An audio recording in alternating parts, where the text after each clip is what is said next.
Assalamualaikum ағайындар. Майлығияның сөзі армысыздар. Қазақстанның тұңғыш президенті елбасы Нұрсұлтан Назарбаевтың күніне арналған ұлтқа ұран, ұлтқа қорған атты айтыстың соңғы ақтық сайыстарына қош келдіңіздер. Бұл айтыс елбасының болашаққа бағдар рухани жаңғыру дейтін үлкен мақаласының аясында өтіп отқан шаралар кешенінің ішіне кіретін үлкен думанды шара. Кеше айттық, бүгін тағы айтып айтуға болады. Маңғыстауда 11 жылдан бері республикалық айтыс тұңғыш рет өтіп отыр. Айтысқа ұйытқы болып, мұрындық болып, қолдау көрсетіп, демеу көрсетіп өткізіп отқан облыстың әкімі Ералы Тоқпанов Тоғжанов орталарыңызда. Айтысқа өңірдің басшысының қатысып отырған жақсы сөз болса да, кемші сөз болса да, құлағы шалып отырады, шара отырады деп үміттенеміз. Сондықтан ереке айтыстың дейін шырап көргенімізге тілектеспіз. Мына елбасының болашаққа бағдар рухани жаңғыру деген мақаласы бұл бір әншейін кезекті құжат емес. Әр санасы бар қазақ ұғатын болса, бұл жүрекке түсетін сөз. Қазақстанның үшінші жаңғыруы. Оның ішінде ұзақ жылдарға кететін бағдарламалық мақсаттар тұр. Мен биыл Маңғыстауға келіп, осы мәселе төңірегінде 3-4 кездесу өткізіп, өзіміздің түсінігін жеткізіп қайттық. Шын мәнісінде бұл şimdi қаншама ұлт қылатын, үйітатын, еңсесін көтеретін, тамырын танитын бағдарламалар жатыр. Мынау қазіргі қоғамда үлкен мәселе болып тұр ғой. Латын әліпбиіне көшу деген. Осының ар жағында қазақ ұлтын өзгенің көшінің соңында кетпей, жеке дара ұлт етудің жоспары жатыр. Мұны қазір біріміз оқып, біріміз оқпай жатырмыз. Латын әліпбиіне көшу бізді орыс мәдениетінен алыстатпайды. Қайта бүкіл түркі жұртына бауыр бастырып, әлемдік құндылықтармен бауырластыратын үлкен бағдарлама. Мен биыл елбасының алдында сөйлеген сөзімді айттым. Сіз тәуелсіздіктің авторысыз. Бірақ бүкіл тәуелсіздіктің тұғырын бекіткен еңбегіңіз бір төбеде латын әліпбиіне көшіруіңіз сізді 1000 жылдан кейін бұл Назарбаев әліппесімен есте қалатын шаруа дедім. Қуанып қалды. Жақсы сөз жек көрмейді ғой. Шын мәнісінде солай. Ал енді мынау туған жерге туынды тіктеліп жатыр. Қастерлі жағрафия ашылып жатыр. Тура Маңғыстауға қатысы бар шаруа. Маңғыстауда қаншама қасиетті жері бар, қастерлі жері бар. Соның бәрін танып, біліп, ұрпаққа таныту деген балаларымызды рухы биік, кешегі алшаң басқан қомдардың сақтардың ұрпағы ретінде тәрбиелеп шығудың бірден бір жолы осы. Басқа шаралардың өзі бір себеп болатын болса, ішінде сөз бар, мақаланың ішінде. Өзгермегендер тарихтың көшінен сұхбат деген сөз бар. Өзгеріңдер дейді қазақ. Өзіңді өзің таны, тегіңді таны, тамырыңды таны. Абайдың да сөзі бар, үндесіп жатқан. Мына, мен егер Абайдың сөзі бар, егер мен өзім закон қуаты қолында бар кісі болсам, кісінің мінезін өзгерте алмайды деген кісінің тілін кесер едім дейді. Елбасына соны айтып отыр. Өзгеріңдер деді. Қазақ өзгер, көшке ілес, заманға ілес. Бұлар не айтады? Осындай үлкен бағдарламаның аясында өтіп жатқан айтыста кеше көрдіңіздер. Қазақстаннан аузын ашып арқасын басып қасыға келген 16 ақын қандай керемет сөздерді айтып жатыр. Бәріміз қазақ болғанымызда қуанамыз. Сөзін тыңдап отыр. Бүгін енді қазақ алқасы іріктеген 12 ақын ақтық сайысқа шығайын деп тұр. Алла қаласа бәріміздің құмарымызды қандыратын, мерейімізді үстем қылатын айтыс болар деп ойлаймыз. Қазақ алқасының құрамы елге танымал азаматтар, қазақ сөзінің уызын емін өскен қазақ алқасының төрайымы кешегі 80-ші жылдары қазақтың айтыс көзін жолға салып берген санаулы саңлақтардың бірі Қазақстанның қала ақыны Қостанайдан келіп отырған Әсия Беркенова. Қазағымыздың сөзі, қазақтың баймандай жазушысы Ақбозы деген бір романынан төңкеріс жасаған, рухымызды төңкерген үлкен қайраткер Смағұл Елубаев мырза. Қазағымыздың сөзі осы батыс өңірінен шыққан ең марқалы ақындардың бірі, атақты ақын келмей-ақ қояйын, Светқали Нұржанов. Қазағымыздың сөзі Қазақстанға тағы журналистер корпусының басшысы, журналистика институтының директоры, ғылым докторы, профессор, академик Рамазан Омашев мырза. Және журналдың бұлбұлына айналған еліміздің ең атақты ақындарының бірі, мемлекет сыйлықтың лауреаты Несіпбек Айтұлы мырза. Еш ақынның сағын сылтынбай әлі бағасын береді деп, осы кісілерге сенім көрсетілді. Соны лайық болатыныңызға кәміл сенеміз. Енді 12 ақынның бәрін айтпай-ақ қояйын, бүгінгі айтыс ондай ұзақ болмайды. Қыса қайырып, шапқашап, жұптасып, қайырдасып айтысатын айтыс. Керемет тастады бүгін таңертең. Сонымен алғашқы жұп болып ортаға шығатын Шалқарбай, Ізбасар, және Семейден келген үлкен ақын Рүстем Қайыртайұлы.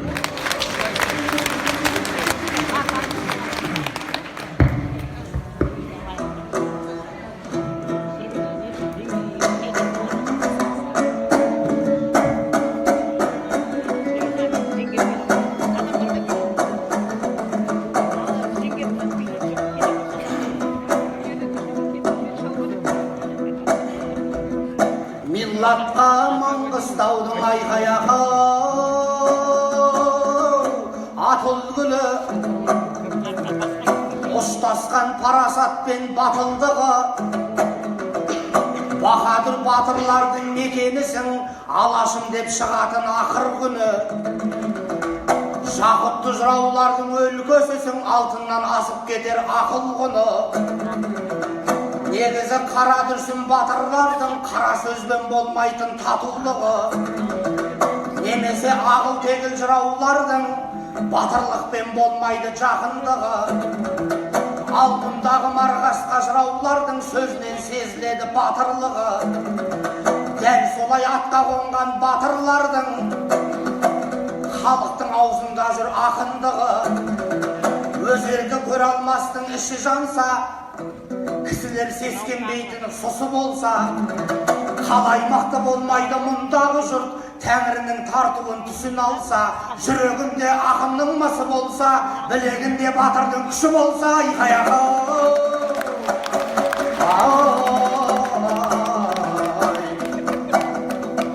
Мәз қылып берекеде мұнда келді, басталды жыр жәрменке думан енді. Мен бірден шапқа кірісейін, ағайын шабыт берсең шулап енді. Мен кеше түйе сұрап келмедім, қуырдаққа тойғызсам деп туған енді. Түйе түгіл тайлақта бермеймін деп қарсыласып өлеңін тулап өрді.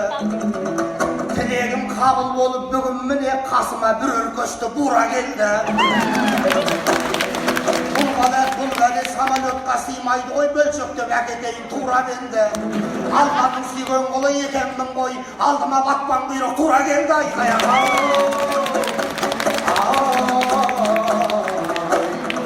Сұлбасы елестетер сүрейлерді, сөзі сондай болсын деп тілейгенді. Ізбасар финалға өтті деп ед, шықпайын деп қаншақын үрейленді. Шынымен қара күшкін иесі ғой, алдынан кім шықса да күрейленді. Артымен бұрылатын Қасем Соттай қасыма Шалқарбайдай дүлей келді. Қасем Сотты Каспийге батырғанша, басыма бір пайдалы бір ой келді. Жетібай мен Иранның арасында жол нашар деп қанша жұрт жүдейленді. Сол жерді тегістетіп олайықта, мынаған тіркеп алып грейдерді айқаяға. Жүректе жез сияқты тотығады, көрінсін жанарыңның оты бары, қалай сердім десең де өз еркіңде, жапыратын басынан жапырады, жамбасың сынып қалып, жамбасыңды сындырып жүрмесінші, әулиелер жатқан жердің топырағы. Негізі адам бірақ айланы қосады ғой, аз болса оқығаны, тоқығаны. Аузындағы сөздері таусылс егер, бұл шәкеңе билей салу не тұрады? Қашан болса қашан болсын халықты қарық қылып, құйрығын қимылдатып отырады. Ал сөйлей бергенше шалқармайдай 21-ші ғасырдың көті бар айғаяғы.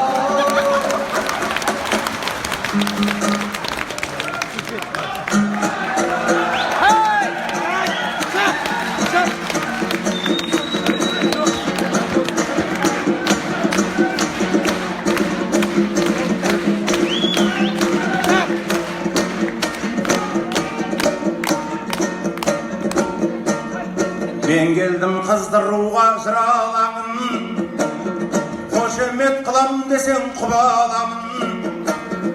Ассалаумағалейкум ағайын жұрт, айтыстай дәріптеген мұраларын. Маңғыстау өзгелерден озық елсің, белгілі талайларға ұнағаның. Бір кезде түркіменнің төрін алған, мықтылығын білеміз бұғаланың. Мен мұнда көп ақынның бір емеспін, жасайын танысудың бір амалын.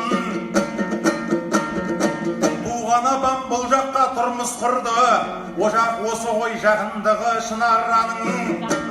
Апамның арқасында сізді елмен құда болып жатқаныма қуанамын. Құданың бере алсаңдар сұрағанын, атыңды әлі талай шығарамын. Дәл бүгін ешкімнің де таласы жоқ, ең дәмдісі менікі сыбағаным. Сондықтан мен ерекше қолдаңыздар, құрметті қонағымын бұл араның. Өйткені алдарыңа шығып тұрған, қошеметке лайықты бір адамың. Бір күндік қонақтардың біреу емес, мың жылдық құдай қосқан құдалары.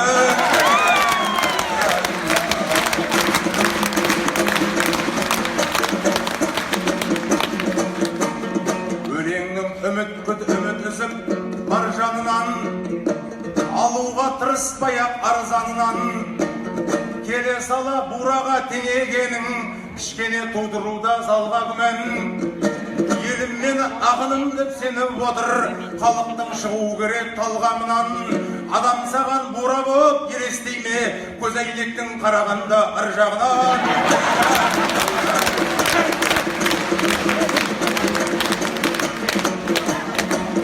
Келеміз бір бағытта жүзіп көкем, сонда да кейбір ойын қызықты екен. Қасым сотқа теңейсің тұлғамызды, маған деген көңілім бұзық бекен.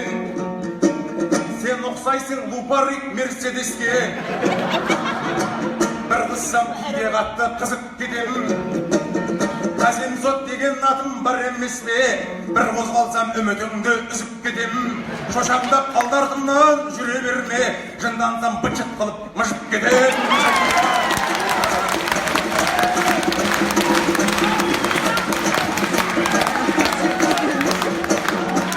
Күдіктенем мен осыдан күдіктенсем, қайтейін миығыңнан күліп келсең. Көті бар десең оған арланбаймын. Арман бар ма бабам құсап жүріп көрсем, құйрығыңмен билейсің деп тиісесің, болмай ма мықтысың деп үміт берсең. Арқалы ақындардың біреу едім, шабыттанам қол соғатын жұрт көрсем. Және оның басқалай себебі бар, айтайын құлағыңды түріп келсең. Біздің аудан адамы деп ойлай бер, орындықта секіретін жігіт көрсең. Бейдің сырын түсінерем 6 сағат, ауылымның жолымен жүріп көрсең, сен не бейші боларың 25 жыл тәбілетті уазға мініп келсең.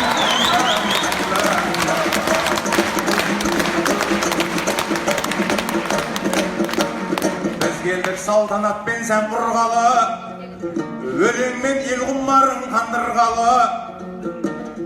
Армысың Рүстемдей ағын досым, бірісің ағалардың алдымдағы.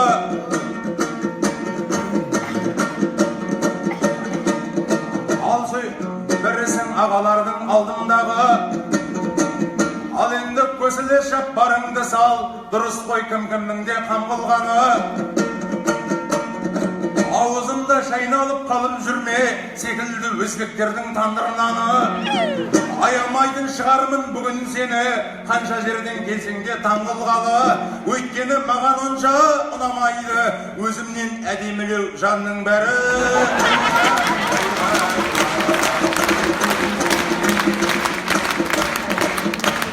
Шабатын сәт келіп тұр бүгін маған, ақтарсын ел алдында сырын балаң. Исатай Мағамбеттің ұрпағымын, жауыннан аяқ тартып тығылмаған.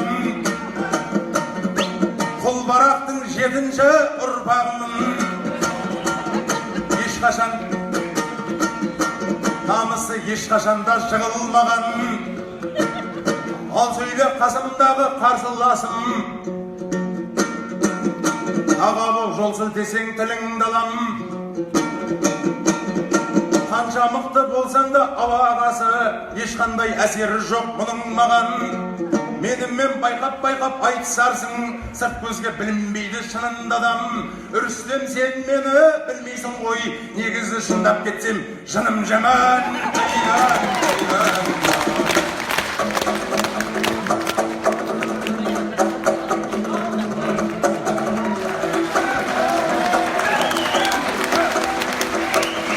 Жолғындау жолбарыстай айқай-ағау, тарғыл жалы, сөзінің қараралас жаңбырлары. Құда деген салмақты болушы еді, шошаң-шошаң етіп мынау таңғылғаны. Тамақсау екеніңді көрсетіп тұр дегеннен-ақ өзбектің тандырнаны. Рүстемнің ойлайтыны елдің қамы, Шалқарбайдың ойында нанның қамы. Басыңның бос жерлерін толтырсайшы, бос жерді толтырғанша қарныңдағы. Қай айтысқа барсаң да аш қалдырып, тамақты тартып жейсің алдымдағы. Өзімнен әдемілер ұнамайды деп, қарадай көңілімді қалдырғаны. Қарағым, мен де сені аямаймын, қарайды бойымдағы қанның бәрі. Маған донша ұнамайды өзімнен сәл, тамақты көп жейтұғын жанның бәрі.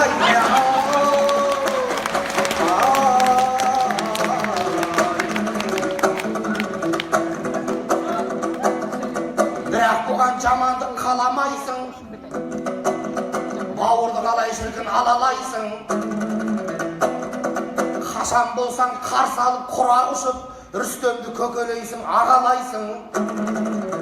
Ағалап арсалаңдап отырған мен, бірақ мұны ініге баламайсың. Тозып кеткен түріне қарап тұрып, 4 том, қарап тұрсаң 4 том бұрын тоздырған ағадайсың. Қасына келіншегін ертіп жүрсе, үлкен қызы шығар деп шамалайсың. Бір класста 10 жылдай көшпей қалған, партада көп отырған баладайсың.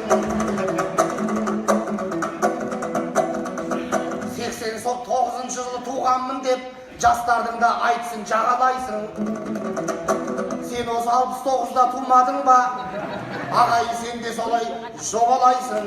Лупаглази ағаңа тисе бермей, құжатыңа дұрыстап қарағайсың.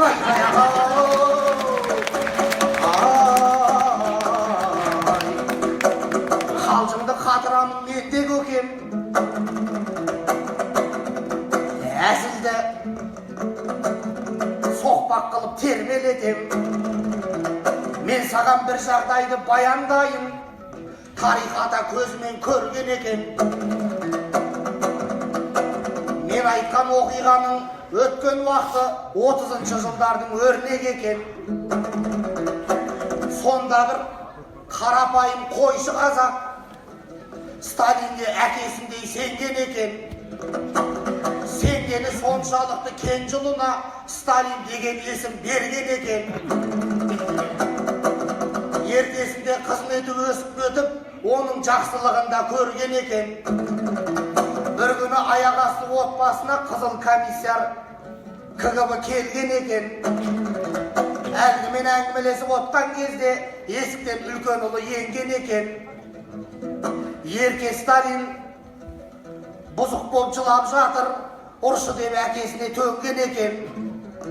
Ол кезде Сталинді ұрды деген тәңірге тіл тигенмен теңдеу екен. Бірақ ауыз сөз үшін әлгі байғұс сол күні-ақ ит жеккенге желген екен. Мен мұны бекер айтып отырғам жоқ. Сүттен таза емессің сен де көкем. Батыр болса бопсаға шыдасын да, бұл сөзім Шалқарбайға ұнасын ба? Жүрсінді өнердегі әкем дейсің, біздерде баламыз ғой шын асылға. Былтыр үйленгеніңде бас құда қып, абыроймен қарсы алған құдасында. Жақында келіншегі босаныпты құрмет қылып шапалақ ұрасың ба? Сәбиіне жүрсін деп ат қойыпсың, астарымен салмағын ұғасың ба? Бала боп бұзықшылық жасап қойса, сен сонда не жүрсінді ұрасың ба?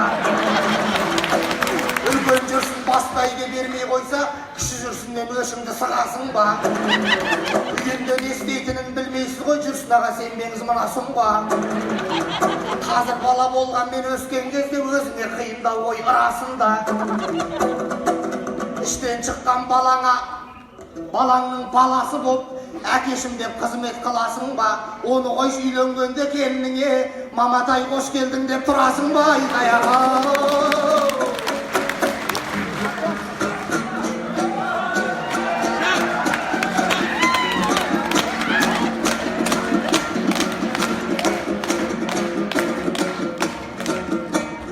Қалжыңым көтергесін жырымнан бой, табуға бекінемін бүгін мән дой. Рүстем айтқан кезде шулайсыңдар, залдан қатты жететін үнің бар ғой. Мені де қолдаңыздар ақыным деп, өйткені әжептәуір жырым бар ғой. Мен бұл елдің мың жылдық құдасымын, сондықтан биік тұрар құным бар ғой. 24 жыл болды құда болғаныма, әліне айтылатын сырым бар ғой. Құда мың жыл екені рас болса, біраз құрмет көретін түрім бар ғой. Бірімізді қолдайық, менің әлі 976 жылым бар ғой.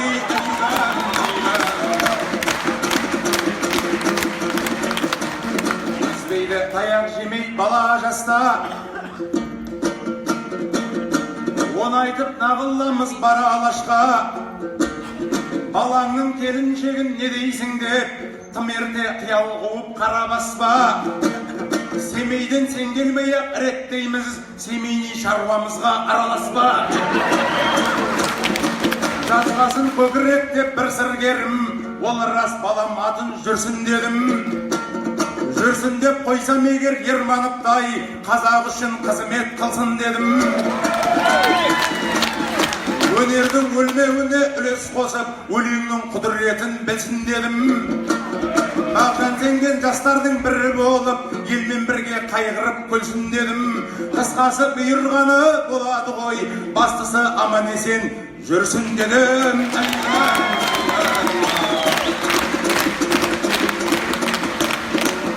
Халыққа жүректен жыр ән арнасақ, көрейік қалжыңда да қадам жасап. Менің мына түрімнің несі жаман, басқаға алаңдайық алаңдасақ. Қайдағы жайдағыға теңеп мені, жеңуге отырсың ау амал жасап. Бәрі мені үлкен деп ойлайдау дейм, көп жігіттер брат деп хабарласады. Көршімнің қырықтағы келіншегі, аға сәлем бердік деп амандасады. Үй жақтағы балалар түн ішінде мені көрсе тырқырап жаман қашады. десең де көңілім баяғыдай, бұл теманы осымен тәмамдасақ, менің түрім әлі де қит болады, бұйырса орнымды балам басар.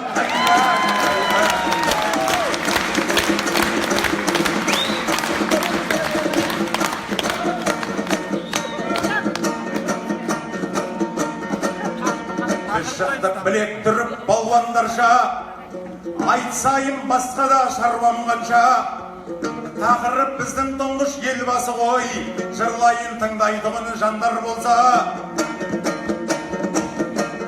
Қазақтың жақсысына жырарын айын, біреудің басшысына таңғалғанша. Қолда барды алдында қадірлейік, қызыл жасыл дүниеге алданғанша. Осынау бейбіт күнге шүкір дейік, анау жоқ мынау жоқ деп зарланғанша. Еңбегі елбасының ұшан теңіз, бұлай жария қылмасем жалған болса. Аз уақытта Астана салып берді, бұлай еңбек еткен жоқ таңдар барша. 20 жылда бір әйел 5 баламен тұратын үй салмаған жандар қанша.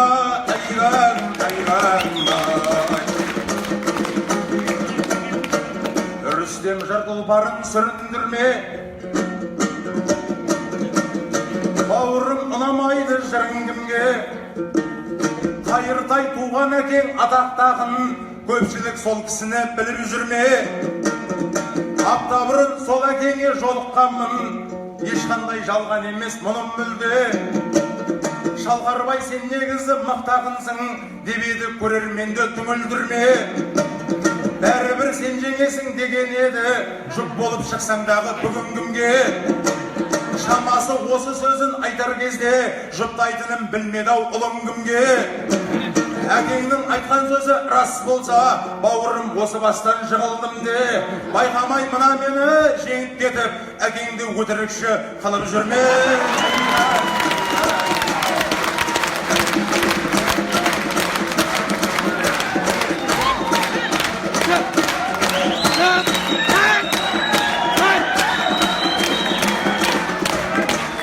Айқайласам шабытым келеді деп, Рүстемдер айқайлай береді көп. Сахнаға шықса болды бақырады, онысының маңызды себебі жоқ. Бауырым мына саған кім айтып жүр, бақырғанға бас жүлде береді деп. Ысқырғанның бәрінің ешкісі көп, ышқынғанның барлығы жеңеді деп. Кішкене жайлап айтсаң болмайды ма, көрерменнің ішінде керегі жоқ. Сағынап көп нәрсені қажет етеді, тұрсаң да қара сөздің шебері бол. Мен білетін керек емес бір нәрсе бар, бұл сөздің де алмассың керегі жоқ. Амантай қажы менен Рүстемге ешқандай микрофонның керегі жоқ.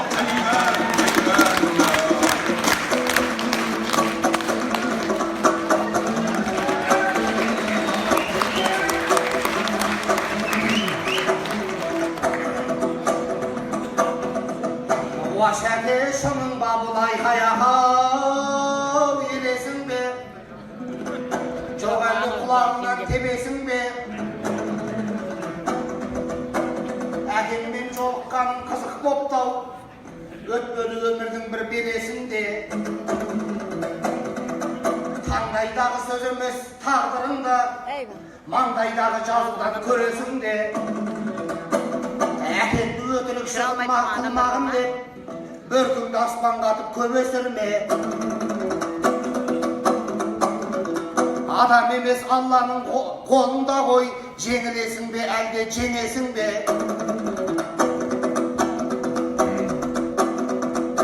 Ой Аллай, басыңды егер ми болса егер, әншейін әжуаға сенесің бе. Әкеңді өтірікші қылмайын деп, біреу саған өл десе өлесің бе.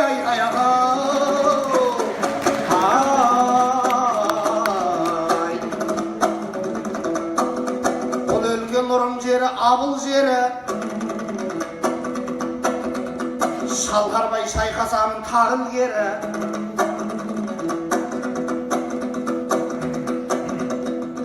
Микрофонда сұрамас Рүстеммен, аттаншыл Амантайдай шалың деді. Сыбырлап сөйлеп маған не көрінді, Қазыбек бабам сөздері жалын деді. Жыласам да айғайлап жылаймын мен. Тәуелсіздік сол үшін қадірледі. Мен де сенің әкеңмен жолығып ем. Жасырмай бар сырыңды мәлім деді. Шаман жетсе шыңғырып айғайлап айт. Шалғарбаймен айтсаң жаным деді. Біздің ұлдың беті қалың емес пе, біздің ұлдың құлақ еті одан да қалың деді. Айқаяға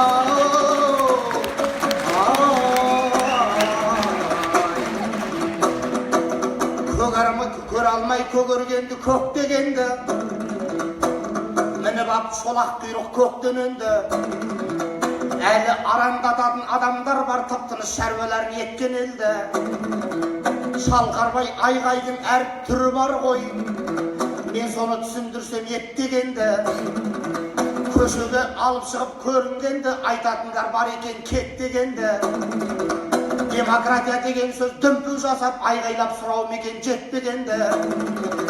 Біреу кеп аузыңа май жағама, аузыңнан шығарсаң тек жоқ дегенді. Хан сарайын көріп кеп қою керек үйімді, өртеймін деп өкпелеуді. Қит етсе көтеріліс жасаймын деп көрген жоқ көтеріліп кеткен елді. Айқаяға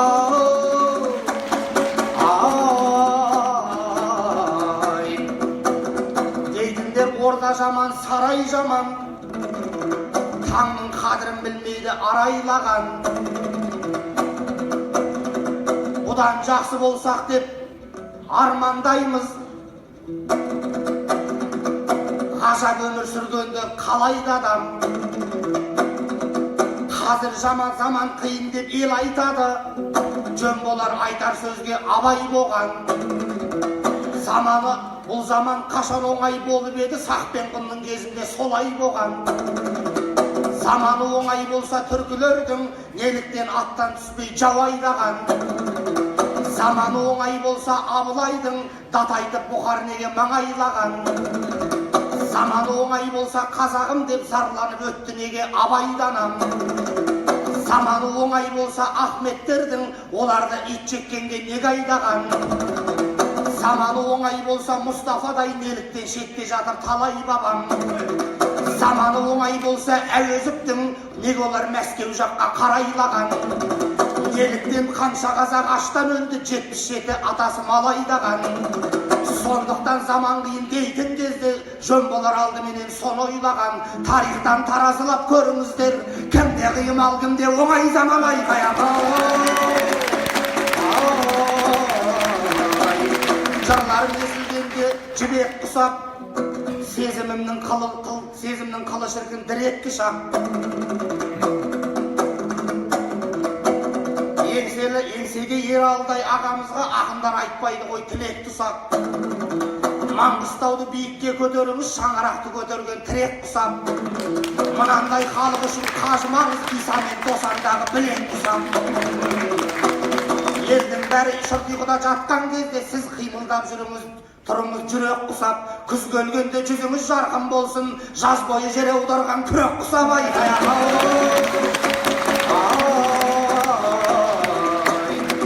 Шалқарбай ізбасардың ірі ұлысың, кеңдік пен дархандықтың ұғымысың. Сені көрсем Экспо елестейді, ерекше тұлғаңдағы құбылысың. Екі аяқ екі қолың елестетеді, павильонның жайғасқан ұзын ішін. Дәл томалақ басын тұр елестетіп, әлгана шар секілді құрылысын. Қарынжағың орталық ресторандай туристер тамақ ішіп жүру үшін. Сағанда 4000 теңге төлейміз бе ішіңдегі көрмеге кіру үшін. Айналайын адайлар ойланыңдар, күнде мұндай күн дауылға келмейді тірі мұсын. Басындағы домалағын апқалайық, Ақтаудың музейінде тұру үшін. Айқаяға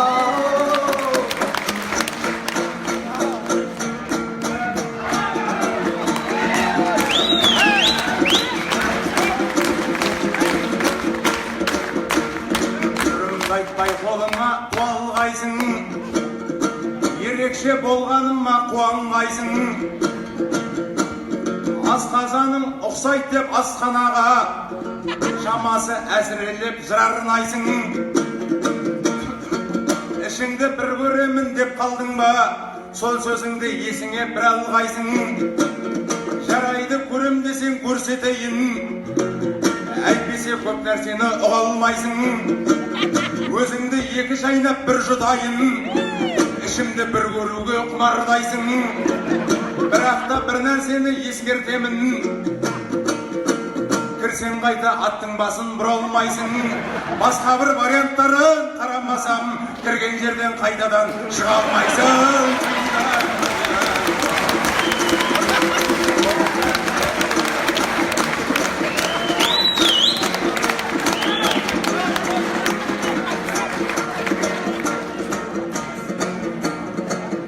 Қыстау емес қой тазға міндет, алдарыңда кеттік қой аздап үндеп. Не де болса есте қалар айтыс болды, қазақ үшін қашанда сөз қадірлет. Ертеңнен еске алады осы айтысты, ақынды әлжаным деп өз қаным деп. Жөрилер де еске алар осы айтысты, кей ақынға қойылды аз балым деп. Дескап отырамын осы айтысты, бағым жанып бәрінен озғамын деп. Сен дескап отырарсың осы айтысты, чүйт-чүйт бас жүлдала жаздадым деп.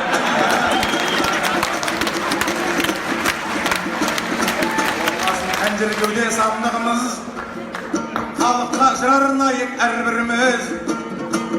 Шетелге сатылмай еш байлығымыз, баянды болсын мәңгі қандығымыз. Патша біреу, қалғымыз тіреу болсын, ұран қып ұстанайық дәл мұны біз.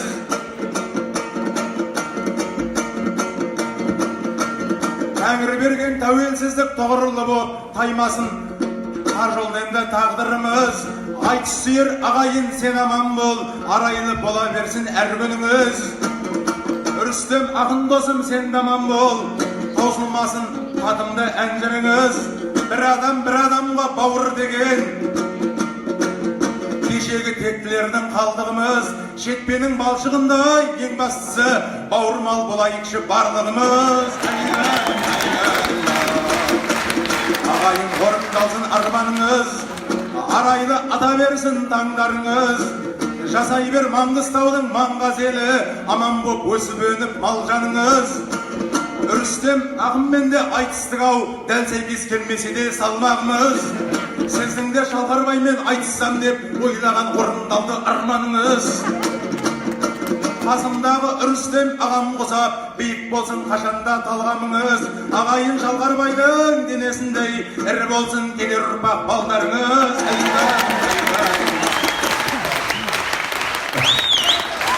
Рахмет.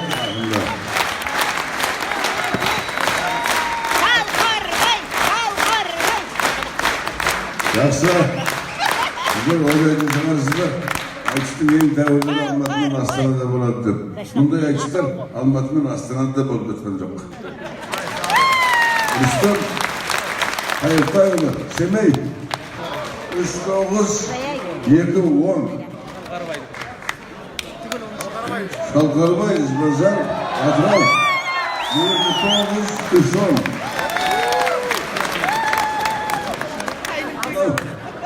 Қастерлі Маңғыстау жері кешегі неше түрлі жүріктер өткен, қайқылар өткен, абылдар, нұрылдар, қашағандар аспан ұшып өткен жоқ, келгенде кіріп өткен жоқ. Олардың ұрпақтары орталарында жүр. Солардың бірі Абай Жалмағамбетов ортада. Абай Жалмағамбетов қаламта ағын. Абайдың айтатын, қазақтың айтуы, ағын қызы, әсел, ереже.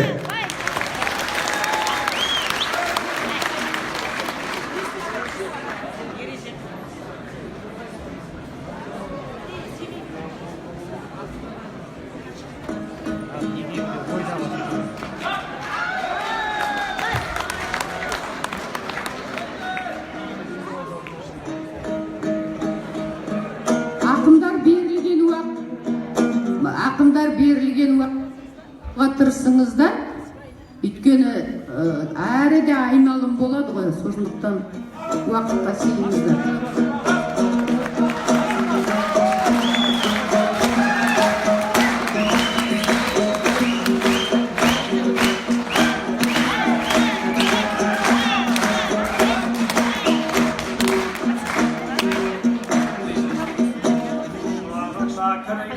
айқар елдің келедай алғысыңды айта бергін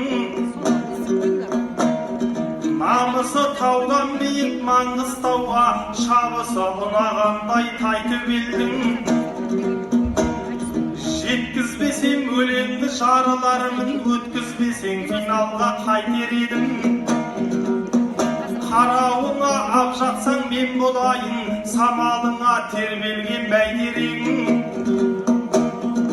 өлермені біздер ғой осы айтыстың көрермені сіздер ғой қайғы өнердің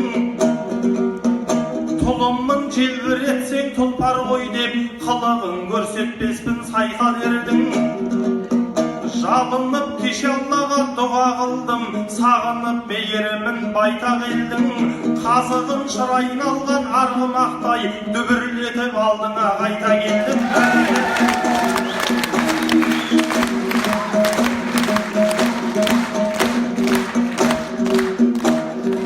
ел барда бізге қолақ түретуін біреуі болып шықпайын бір екінің қасыма айдай сұлу әсем келді өмірді жеке жалғыз сүретуін 35-ке келсе де әлі ойда жігіттердің менсінбей күлетуін өзіңе бекарыста қырында бет кем дегенде тұрам деп бір екі күн сиратанға мақсатта сындыр алмат сан айтыста келсе де ретімің әлі күнге жүр дейді дидарларда дидарыңды тоқтатпай жыр етуін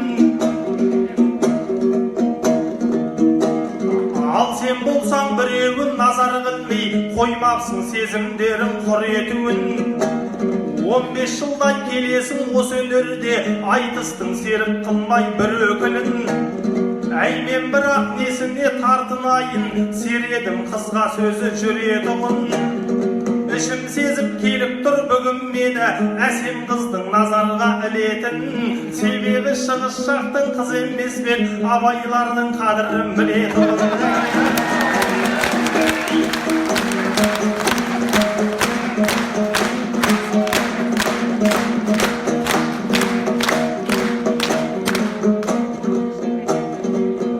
мынау елдің жаманы ұнамастан қалсаң алғыс айтасың шыдамастан киелі Маңғыстауға келін болсаң көзін сүзіп қарамас бір оғашан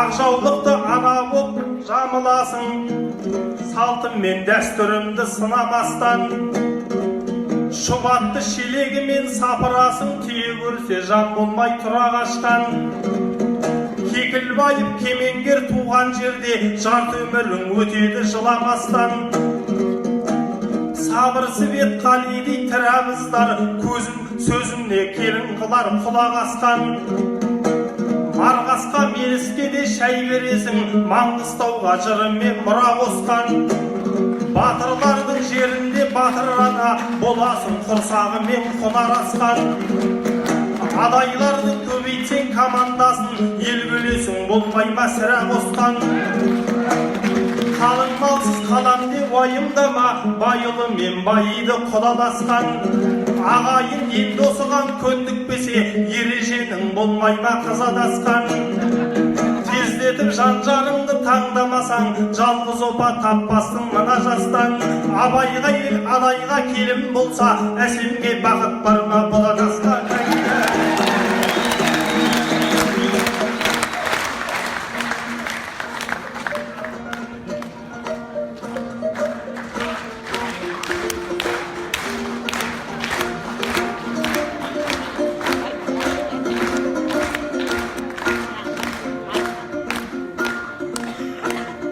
Абайдың атындағы бұл сарайда кез болдым қарсылас боп жыршабайға негізі мен өзім де батырмын ғой барлығын жығам дейшім құрсамайла кешегі меліс бүгін абай болды қалайша төтеп берем мұнша дайғалы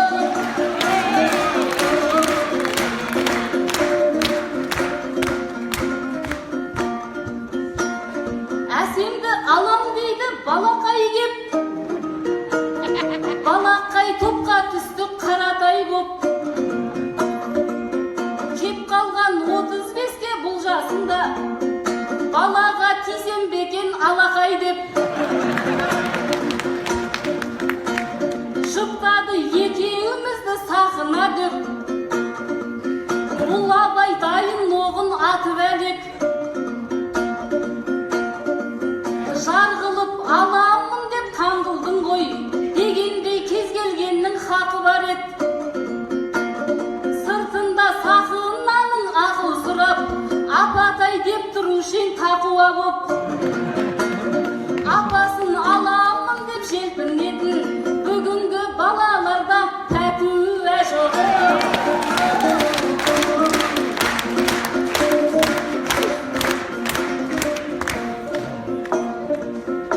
еркелеп елігіндей кеңбелестің құт қонған семей дейтін белде өстім ғылымға білімменен бетті бұрып бүгінде астанадай төрге көштім ақтауға келген кезде айтысуға қалайша биігіңе өрлемеспін армысың арайледім көңіліңді мен қалай жырымменен демдемеспін бұлбұл мен дүлдүл туған Маңғыстауым бағыңды басқалардан кемдемеспін жиен жар болғаннан соң адайларға келіп тұр жүйрегіндей желде ескім мен ешкім еркелетпес дәл сіздердей сіздерді сүйе алмайды мендей ешкім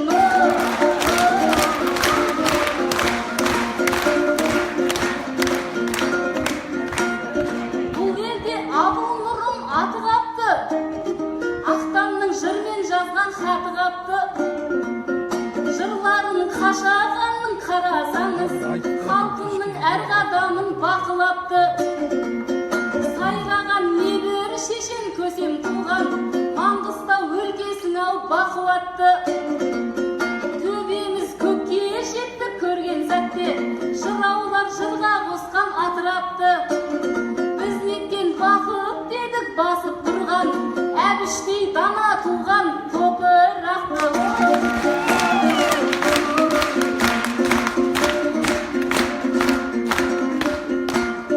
айтайын аялдай тұр аз уақыт қайтейін жыр аязын азынатып адайға келін болса бақыт қой деп әсемді отырғандай көзің атып келін боп келмесем де Маңғыстауға бұл елден мен алмассың ажыратып себебі менің әжем құнан орыс адайдың қызы еді қазына ғып Шыңғыстау етегінде еркін өскен Маңғыстау жиеніңнен сөзі жақып келін боп Маңғыстауға келмесем де жиен боп жүргенімнің өзі бақыты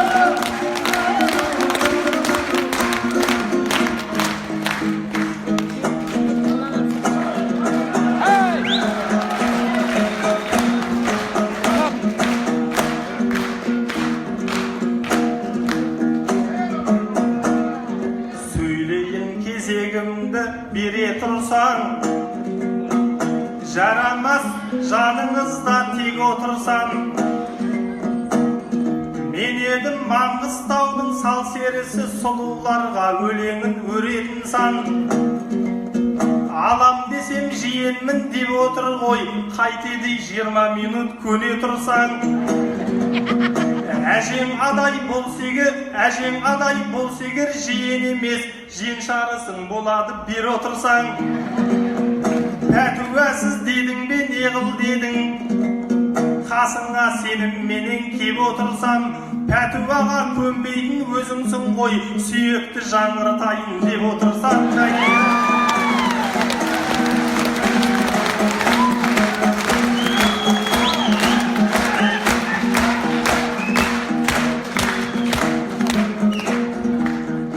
атаңның жұп болғанда аттасына өлең айтып қайтесің хаттасыға. Маңғыстаудың отырса елі қолдап, әсемнің орнатайын бақпасына. Тамшалына қайтайын тамашалап, бұл әсемді ерітіп тапқасыма. Светқали Абысша айтар болсам, жұмақтың 9-шы қақпасына.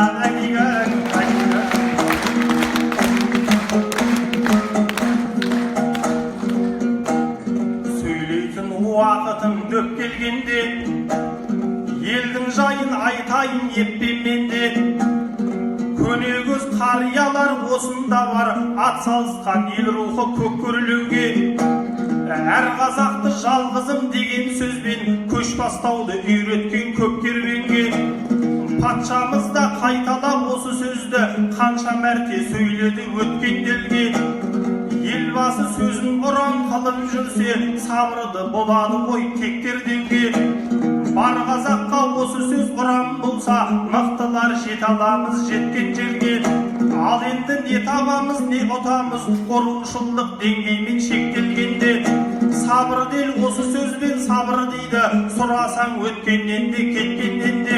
Әйтпесе ағам көп күлгі бола алмас ед, әр адайлы жалғызым деп бөлгенде.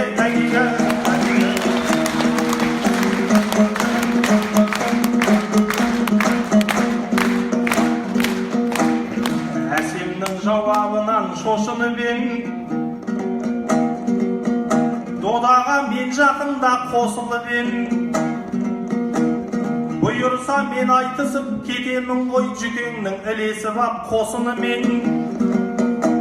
Иә, сізден ақылды сұрап жүрмін, бірақ қашан мен сөзден тосылып ең.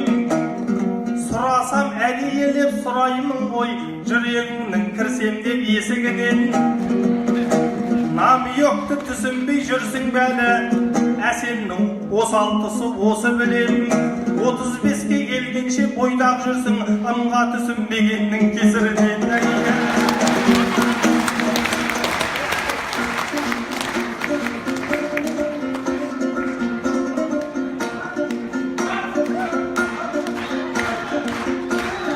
Бұл абай Маңғыстаудың қыран екен, әсемге үйленуге құмар екен.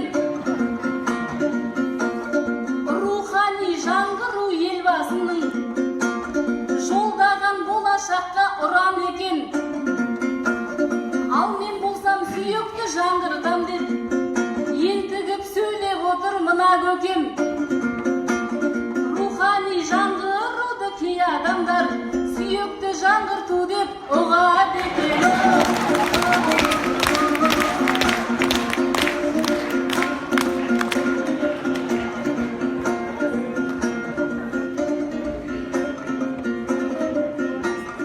Ақынсың көмейінен жырғыш тұрған, байқасам мынау абай білгіш тұрған.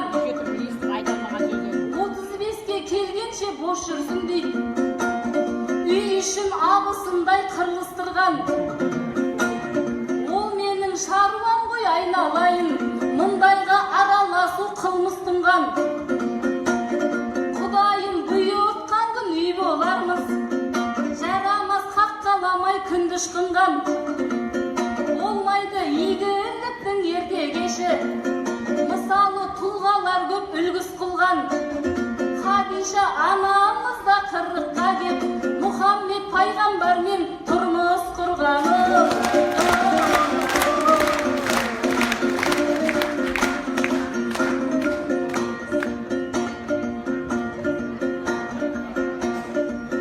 Маңғыстау жайләндіме көп айтады, көп айтса негізінде дөп айтады. Жапырағы ана тілдің көктеп тұрған, Ақтаудың жырмен атқан талай таңы.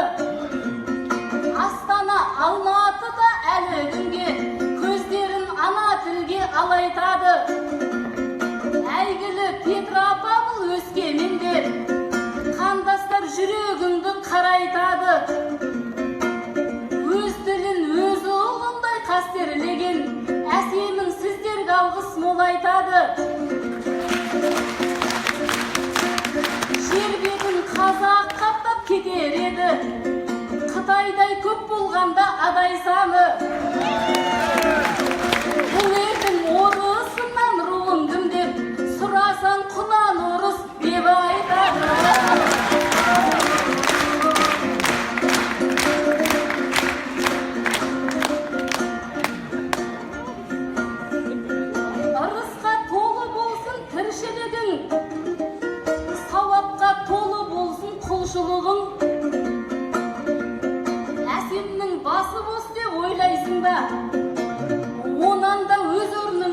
келші күнім.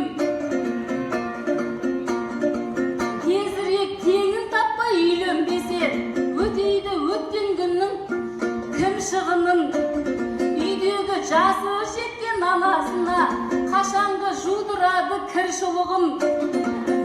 Апайдың сымбатына сына бермей, адайдың тауып үйлен бір сұлуыны.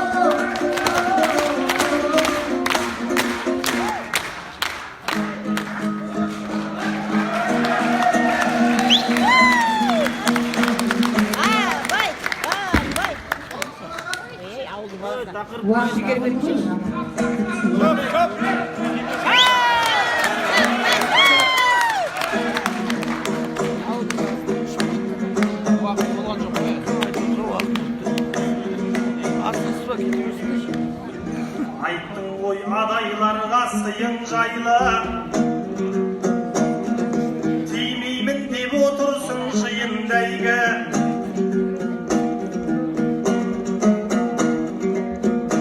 Әсем-ау осы сөзді қайтып алшы, әйтпесе мендегі айыл жиылмайды. Кіші жүзге келмесең келін болып, бір күнде бола қоймас күйің жайлы. Сөз байласқан тастай сал адамыңды, болсын деп тілеп жүрсең үйің жайлы. Мен алам деп тұрғанда тиіп алсай, әйтпесе жағдайыңыз қиындайды. Себебі адайымның жігіттері кім көрінген сұлуға бұйырмайды.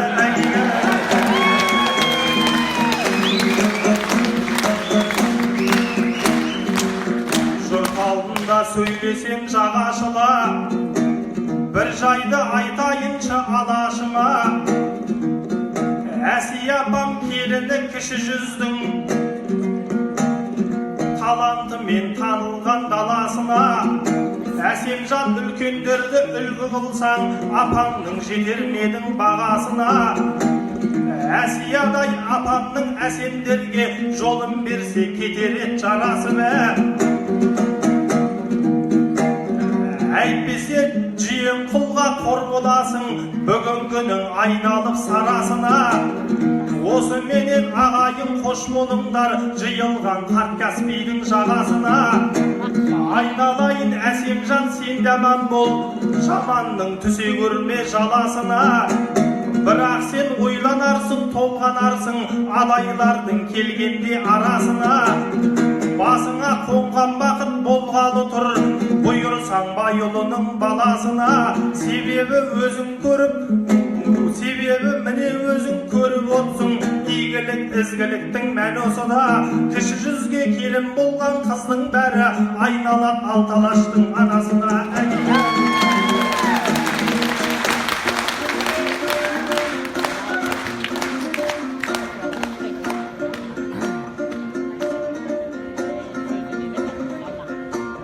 Маңғыстау алтын ұя алып берсін, ұрпағын тарихыңды танып көрсін. Бұл абай мен алам деп қоймай отыр, ендеше қыз көңілін тауып көрсін.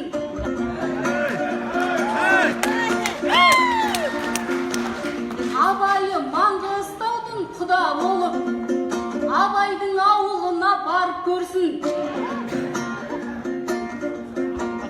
Әсия апайымның қазыдағы қолына қос білезік тағып берсін. Алдына Айтұлының қалың мал деп 3-9 үйірімен салып берсін. Сабыр мен Светқали ағаларың шырағын үмітіңнің жағып берсін. Елубай ағамыздың ақбоз үйі ойыңа отау деген шабыт берсін. Құдалық салтын жасап құрма қылып, қызығын мынау халық бәрі көрсін. Тоғжан мен Әйгерімнің сіңілісін, Тоғжаны өзі барып алып келсін.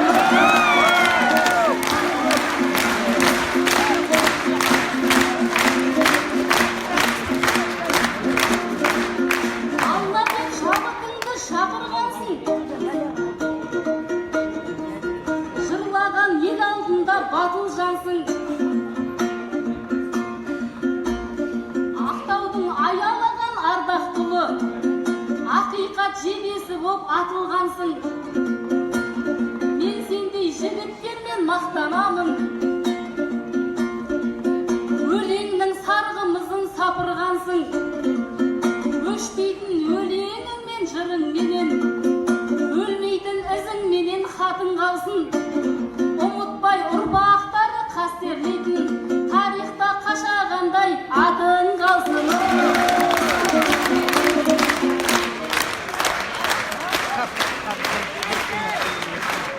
Жақсы, рахмет.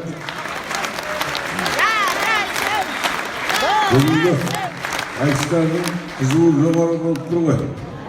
Мынау әсемнің аты әсем. Абай деген жігіттермен көптен үміт күтіп жүремін. Бүгін қалай айтысы болды қазір? Адам жайнағанда деп. Көшті көді. 3-9-2-10.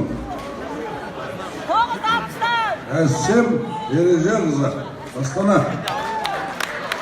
2-9-3-10. Мына кешегі айтыстың қорытындысы бойынша керемет тамаша айтыс жасаған. Қазақтың қыздарының шетінен қазынан көкпе атқан жақсы баққан бүгін шуға деседі айтысқа. Шығармай қалды. Денсаулығы ақау болып. Біреу өлмей, біреу күн көрмейді дейді ғой. Сол мақсаттың орнында бүгін Маңғыстаудың өзінің баласы Алтынбек Сүйінбекұлын қосты. Алтынбек те дәмел ақындардың бірі. Алтынбекпен айтысатын жайықтың жансаясы. Жансая Мусина.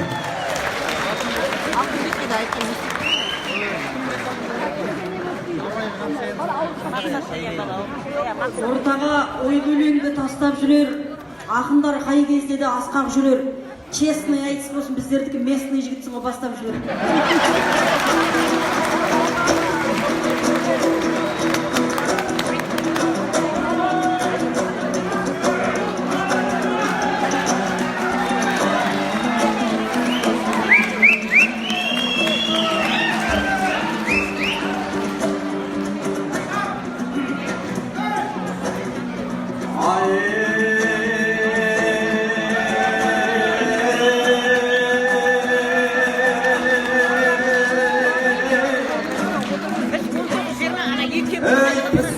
Маңғыстаудай тураман ба, аққуғазы кетпейтін көлеман ба.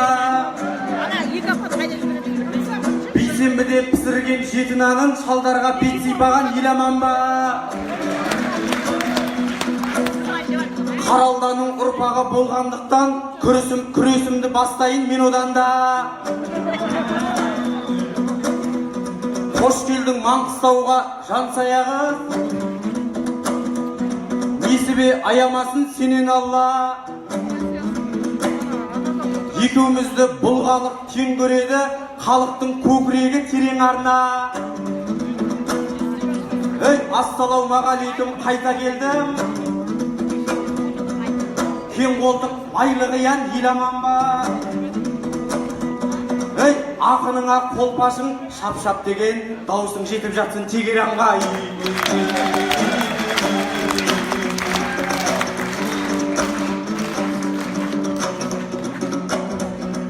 Қазағым, жырласам да қай шетіңді, мақтаудың бәрі өзіңе сай секілді. Жұғымды өлең тартайын жамағатқа, көбінің түбіндегі май секілді. Айтысқа жансаямен қатар шықтым, тұлпармен оза шапқан тай секілді. Ер едіге секілді ноғайлыда, аспанда жарқылдайын жай секілді. Өлеңдей қазынамды бөлісейін, кәдімгі Қожаназар бай секілді. Көңілімнің аржағы көрініп тұр, шынаяққа құйылған шай секілді.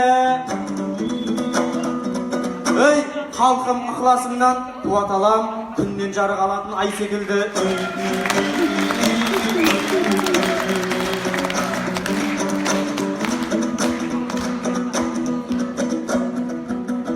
Аумайсың Тастанбектің сарасынан, ызылтып жанды баурап саласың ән. Найзадай кірпіктерің төмен қарап, аумайды түс жібектің ағашынан. Тасорпаның киегі секілдісің, орып қашқан саланың арасынан. Қос көзің мөлт-мөлт етет бұлақсынды, жылжыған ашшағардың сағасынан. Ей, сен қандай әдемісің, жансая қыз, аумаған Маңғыстаудың даласынан.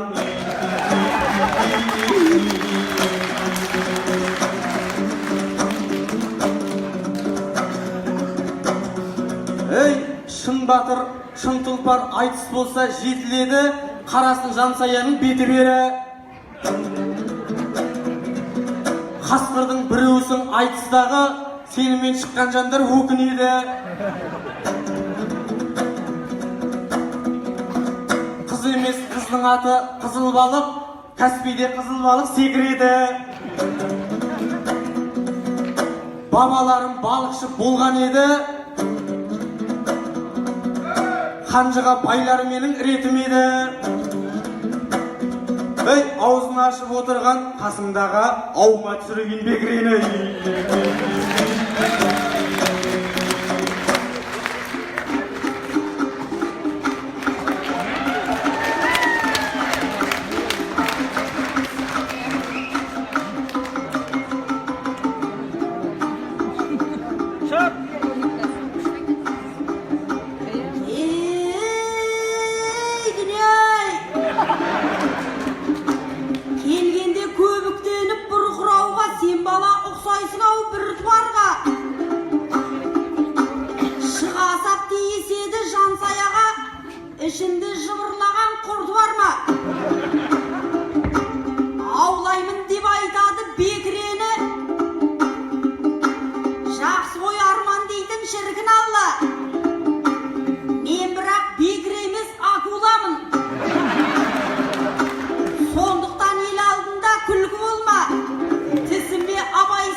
абырой болсын сағанда, абырой болсын мағанда.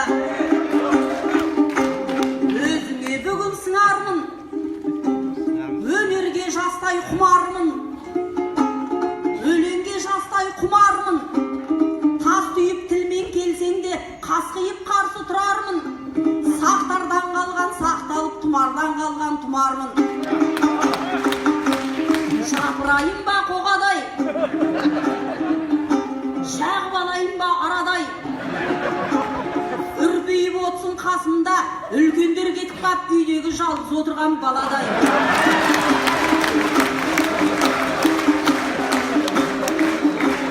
Жырларын айтар еселей, өзіңді мықты деседей. Дірілдеп отсың сен бірақ, ішіп келген адамның қолындағы кеседей.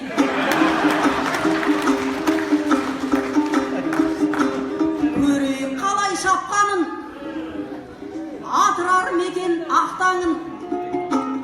Аулап аламын десе де, жаулап аламын десе де, дайын тұр менің қақпаным. Сөз айталмаса аталы, Алтынбек онда батады. Айғақтап шайқас болғанын, Каспийдің жағалауында нәскиін ғана жатады. Сен мақалардың сөз едің, жырауларымның көз едің. Халыққа кезек керек, қызық керек қой, көп сөз бақтатпай ендеше берейін сөздің кезегін.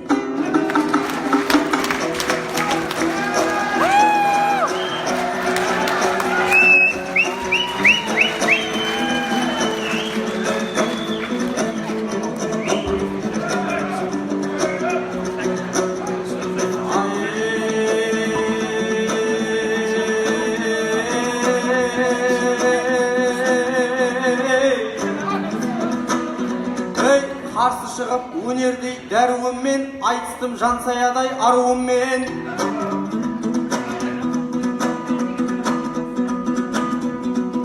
Қайықтан аударамын деп отыр ғой, сен мені қорқытасың қаруыңмен. Нәскейін жаға бетте қалады деп, нәскейсіз шомыламын жарғыммен.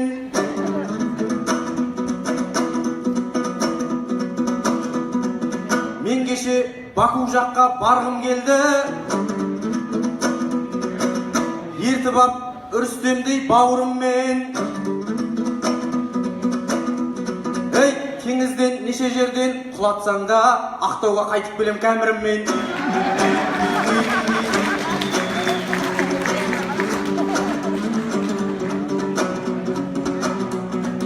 Қазаққа алға қарай даму керек, дамудың дара жолын табу керек.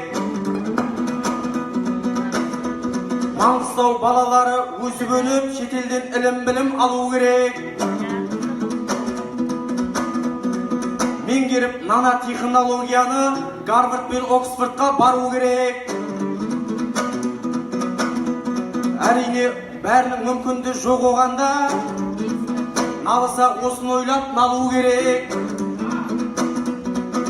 Ел басқарып отырған естіғалар мұнымды ұсыныс деп тану керек.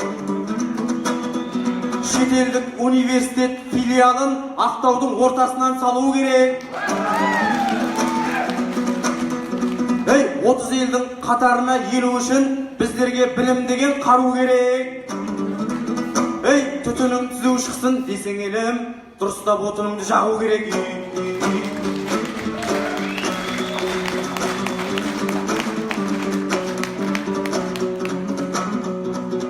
Жүйріксің сұлымменен түстенетін, халыққа рухани күш беретін. Мынауың жансая деген ақын қасымдағы, күйеуі бар қыздарды. Жансая деген ақын қасымдағы, күйеуі бар қыз көрсе тістенетін.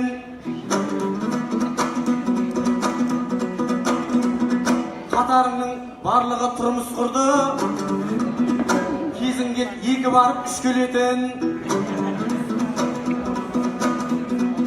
Жакөнтай жақын маңда той бар мөзі,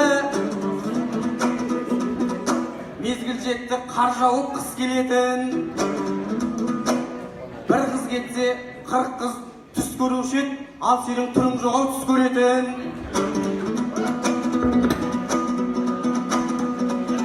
Білдей бір универде мұғалімсің, айтқаны екі келмей істелетін. Қатайып ақыммын деп жүріп алмай,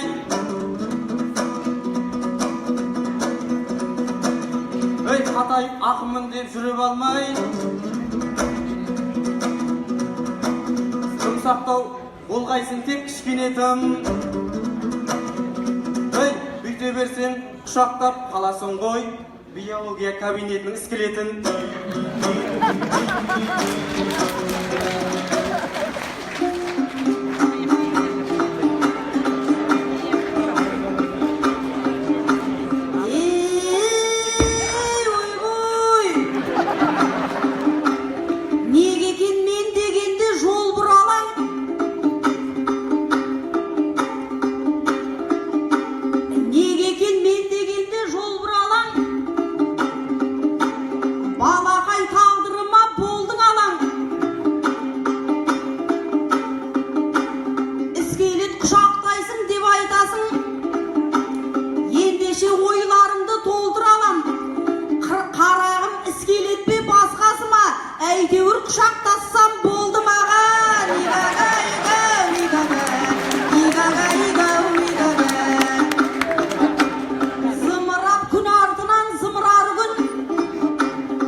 Менің де жүргім келет күліп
мұрныңа жығыламын қолтықтасаң,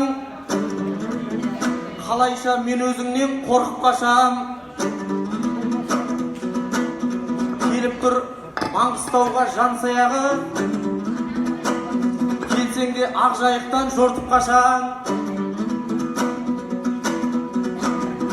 Әйтемін, бүйтемін деп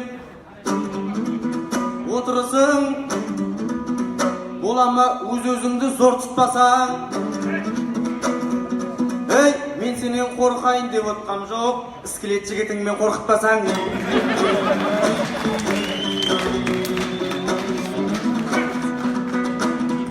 Ей, Маңғыстау сонадайдан бұлдырайды, көк мойна қалай енді құлдырайды. Жансая тұрамыз ба, тұрмаймыз ба, жылжида қу айтында жылжымайды. Жүкемде белгі беріп отыр екен, Ермановтың айтқаны бұлжымайды.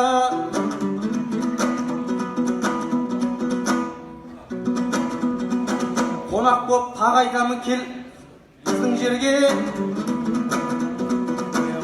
аузыңнан тастама бір құдайды. Қонақ боп келген жандар Маңғыстауға, айдалаға келдім деп тұнжырайды. Кетер кезде әр тасын тұмар қылып, бұл жерді қимай шынжылайды.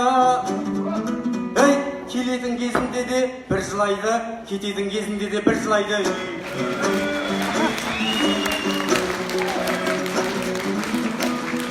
Ей, ақынсың маңдайыңнан ай көрінген,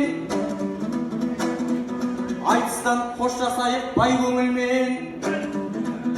Қазақтың сұлуының біреу едім, үлгі алған Ақбөбекпен Айгерімнен. Кешесін айтысқанда ақ бетіңнен, қарсылас сүйіп еді Майгеріммен.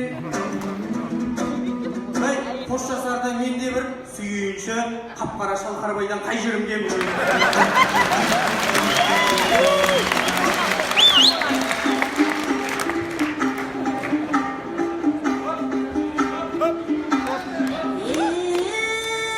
Бәләқай, мен саған жырдан шапан кигізейін, 62 тамырыңды игізейін. Кешегі айтысымды халық көрді, іштерін бойдақтардың күйгізейін. Маған да бір сүйгізші деп айтасың, саған да пайдамды бір тигізейін. Шалқарға мына бетімді сүйгізіп ем, ал саған мына бетімді сүйгізейін.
Kızlarımın kadar estağfurullah. Ne oldu? 1, 10, 3, 9, 8. Fransa'ya, Muşin'a, Kazakhstan, 2, 9, 3, 10. Mangistau'da açtım bir жаңалығы. Кезінде айтыстың көшін өрге сүйреп, талай топты жарған, 10 жыл бойы көрінбей кеткен Меліс Қосынбаев қайтып оралды. Сахнада Меліс Қосынбаев.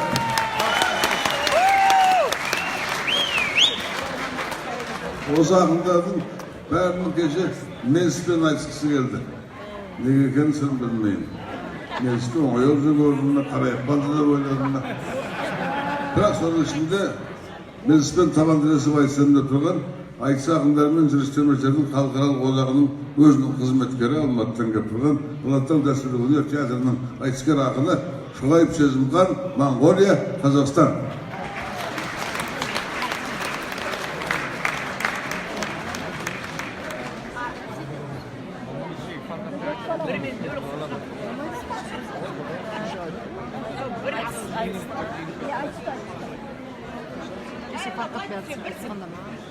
Жүрегі шыдамай тұр ма? Саған қарсы суға.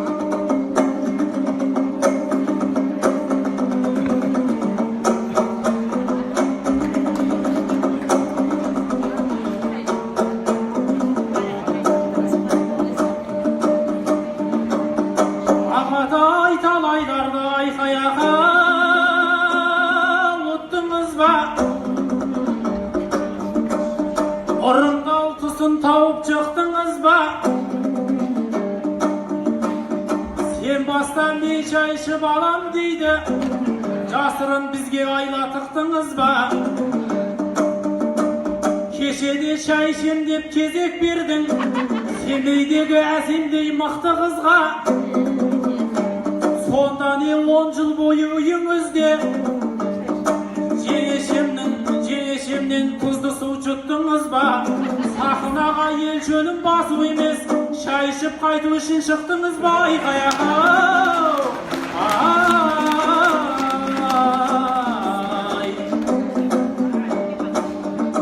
Кәсібін тәңір берер пенделердің, пешенеме жазылсам мен не дермін? Армысың арда туған адай жұрты, көбейіп керегеңді кеңге кердің. Ағайын мұнамын менде арман бар ма? Маңдала Маңғыстаудай жерге келдім. Беліме 5 қаруды байлап алып, 5 бірдей жүйрік туға тұрған белге келдім. Жер үйім жер жанаты 7 судан, 7 кереметі бар елге келдім. Айқаяқ-ау!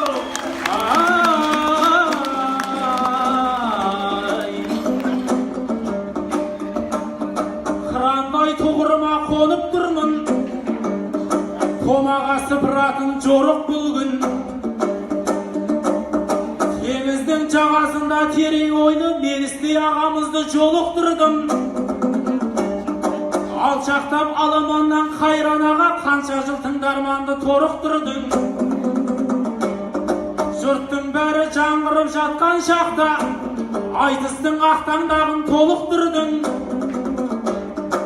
Рухқа ұран болған бұл айтысқа рухани жаңғыру болып кірдің. Жоғалып қайта келген мына сізді олжаның үлкеніне жорып тұрмын. Өшкенім қайта жаным жатқан шақта өлгенім тірілгендей болып тұрмын. Айқаяқ-ау!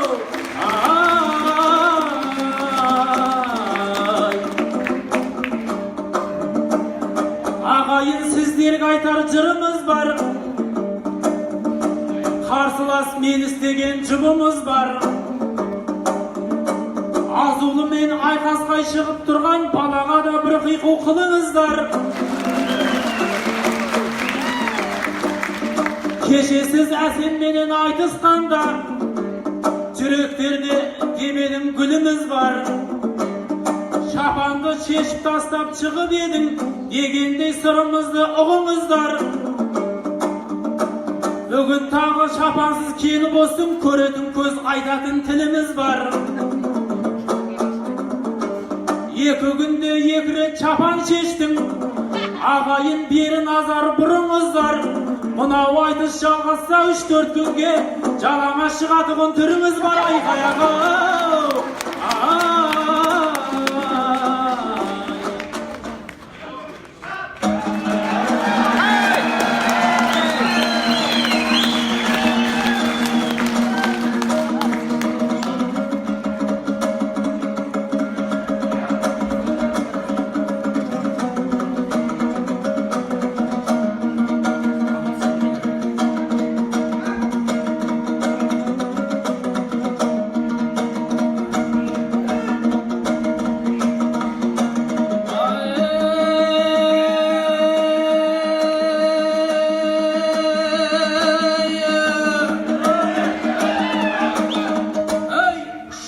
сен болашақ бәйтерегім, немесе алдымдағы тай төбелім. Алған отырсың сазға салып, басында отырғандай май төбенің. Шайынды ішсем дегенге таңғаласың, мен сенің қаныңды ішсем қайтер едің.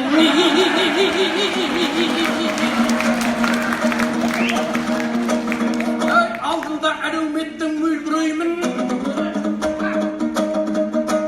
көрдің бекен сен дүлейдің. Арық сөйлеп семіз шық деген бар ғой, демеймін қасыңдағы мен дүлеймін. Шапанды шешіп шықсам айып бекен, көресің белгісіндей сен дүлейдің. Шырқаған олимпиада шыңдарында көйлекпен көк байлаптай жербілеймін.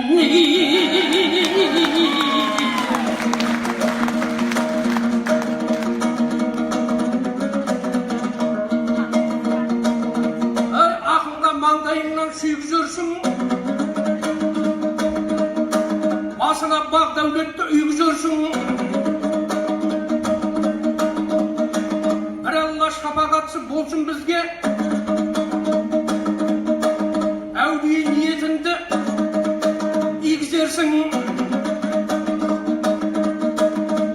алдыңа шығып тұрған ақындарға шапалақтың шапанын кигізерсің.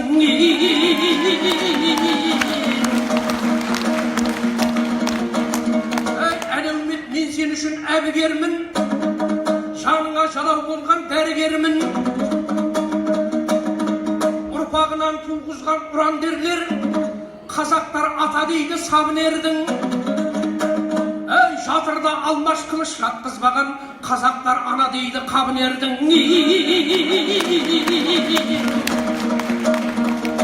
Сабалтын мен қабалтын қазақ болса, дара шапқан көрінер дарынердің. Сәрсенбіде әсеммен сән құрадым, батасын алғандай-ақ қалың елдің. Атама сыйынамын, аттап бассам, бекетте бейсенбіде тағы келдім.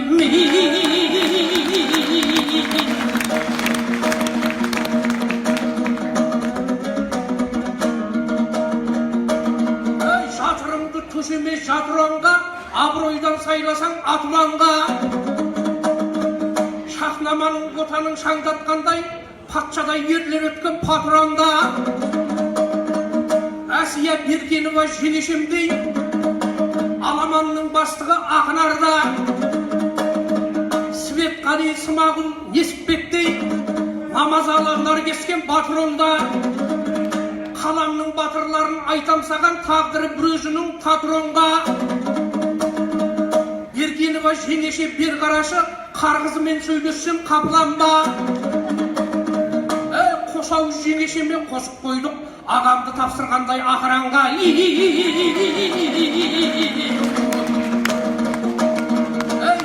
Мені шақырмай жүр дедіңіз, шақырмасам бәлеге шатылам ба.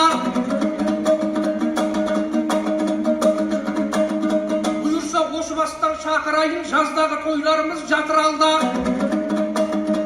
Жаздың тойы жалғасты қарашадан, әсеке шабытыңды шақыр алда. Кішкентай айтыстарға қия алмадық, байқасаң бұл жеңгеміз батыр олда. Рухани жаңғыру болмаса керек, анау мынау тойларға шақырам ба?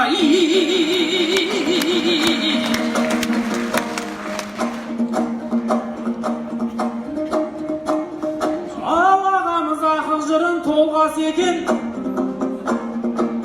ойында халыққа жақсы жырын жолдас екен. Ханымды ішу үшін келдім дейді, баласын ағыдайым қолдас екен. Ағатай сен олай деп айта көрме, соғ сөзге жанымыз тоңбас екен. Дәл қазіргі шешінген бойыңыздай, ойыңызда жалаңаш болмас екен ай.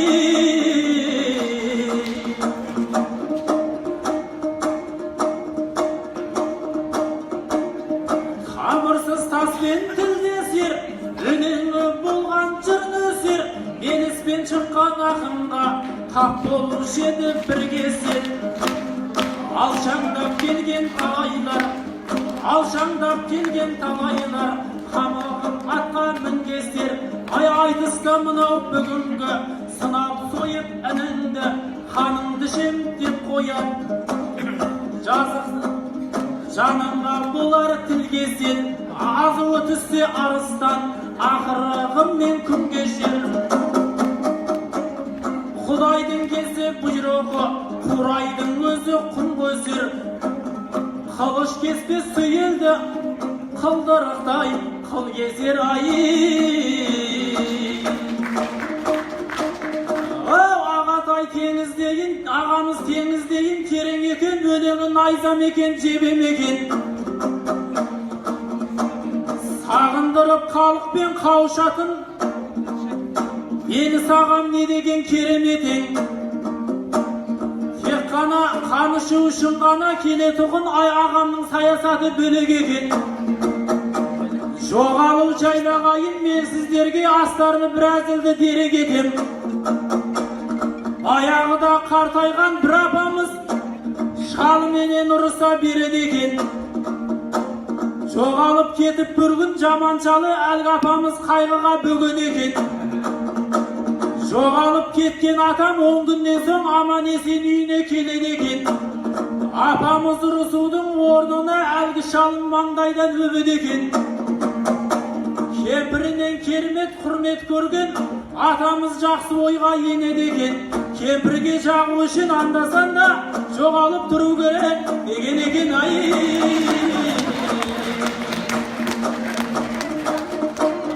Ұлтын бас ұлыларын ұлықтамай, ұлтын сүймей өседі ұлық қалай. Атыңнан айналайын, мені саға қая сөз айтпаушы едің сұрыптамай.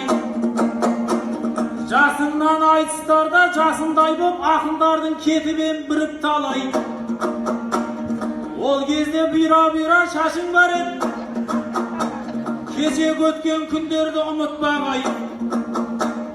Отобай қою қара шашыңызды оп-оңай тастағансыз қырып қалай.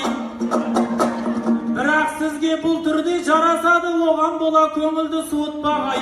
Тек қана қыран ойлар туғызатын, басыңыздан айналдың жұмыртқадай ай.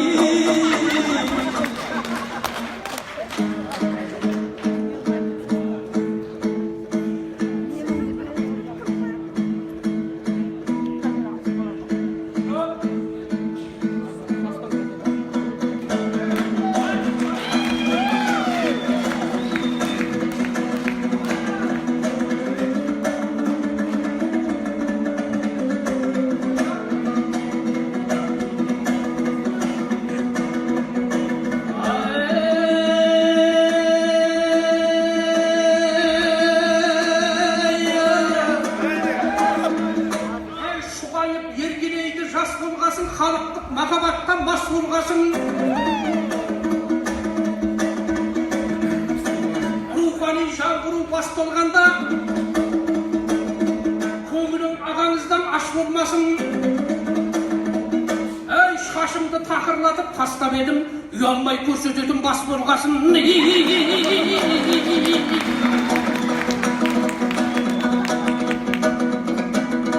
Халайық отырғанда хан көтере, шабайық тұлпарлардан шаң көтере. Маңғыстауда болмаса Манартаулар желпінген жеті қайқы әндетеме. Маңғыстауда болмаса Жанартаулар бес жүйрік мәртебеңді мәңгетеме.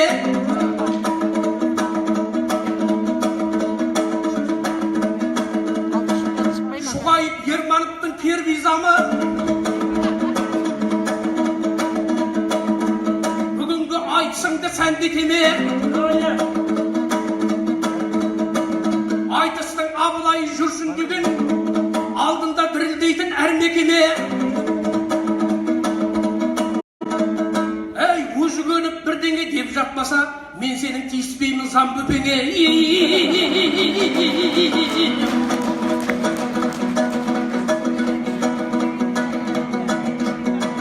Әй, зердегі жан ұлттан зекет берер, ерменен шықпай ма етекте кел. Адал басқан аршындарын жетекші пәрменімен жетектелер. Бір алла соданнан соң әулиелер ақының сиынғанда төпеп келер. Атамыздың жолдары асфальттанса, бекетке бергендерге бекет берер.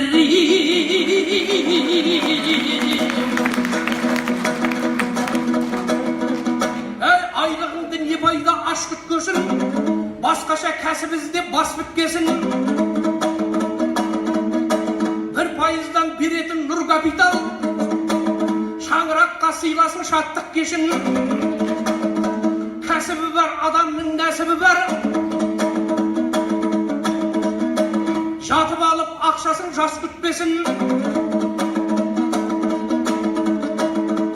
Дүниеде бітпейтін нәрсе бар ма? Бәсекелі өмірге бәстік кесін. Мұнайдың да мұхиты сарқылады, бірталайдан бұйырмай аш күткөсін. Бітпейтін бірақ нәрсе еңбек қана, тас дәуірі біткен жоқ, тас біткесін.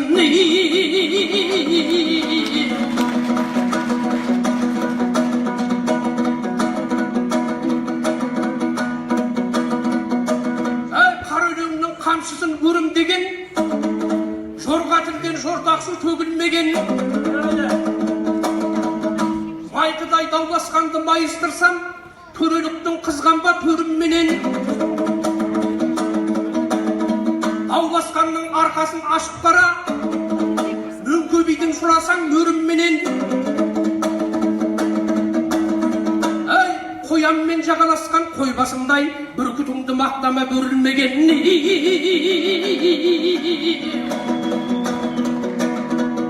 Өлімнен ұят күшті деген қазақ, ұяттың бір атасын өлім деген. Бұрынғы шалдарымның айтуында тірілей адамдарды кебіндеген. Алламыз айманнан айырмасын,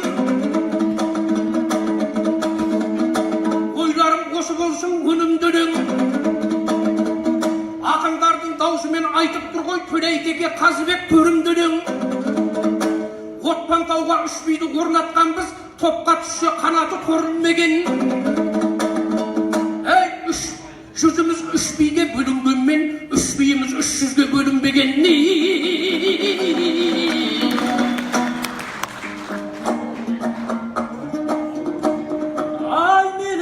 Шынымен дүреді ғой, сөздері іреді ғой. Замбалаға тиіспеймін деп қояды, ағамыздың өлеңі күледі ғой. Ай менің елудегі ағаузым кімге тиіспеу керегін біледі ғой.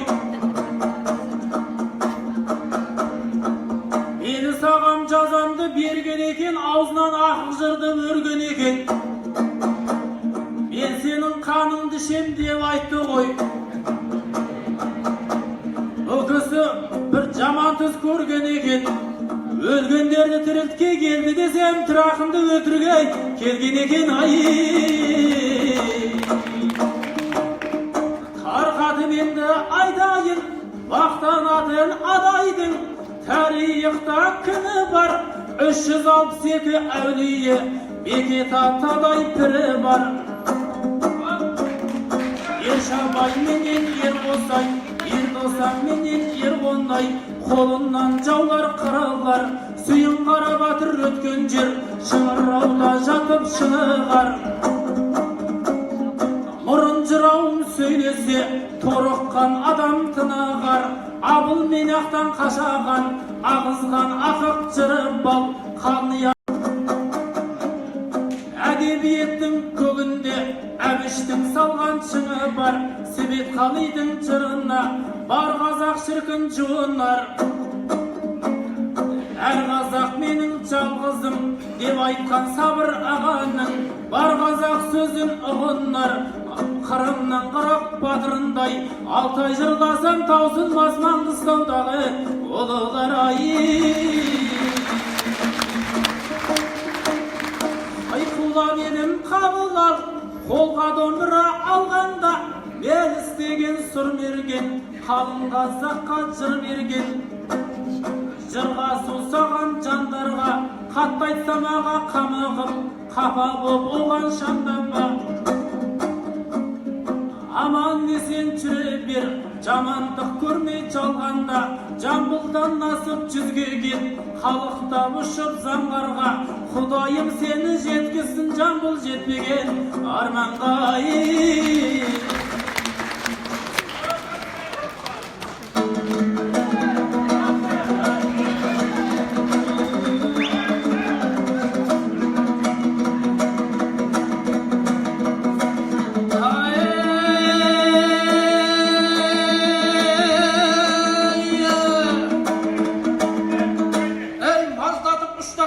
Майдандарды алдырған күннен кісен айдандарды қайрақтай ұлтымызға ұстау керек, байрақтай көтеретін байламдарды.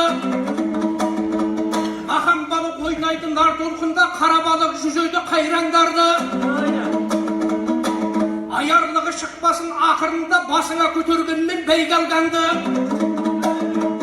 Ақыретте тартпайды аттың жүгін, тарихта қалдырғанмен тайға алғанды. Керуеннің жүгін тартқан кекіл байып қадірлей алдық бекен қайранларды. Әй, бұқыранды ойлаған бұқарлардай, әбекен қазақ үшін қайғалғанды.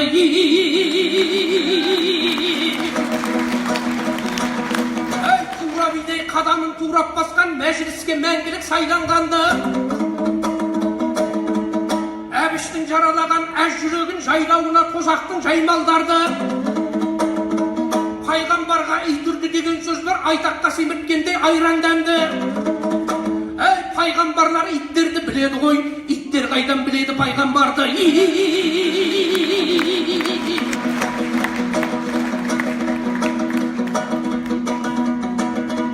Әй, әбекең әдебиетте бақ үстеген,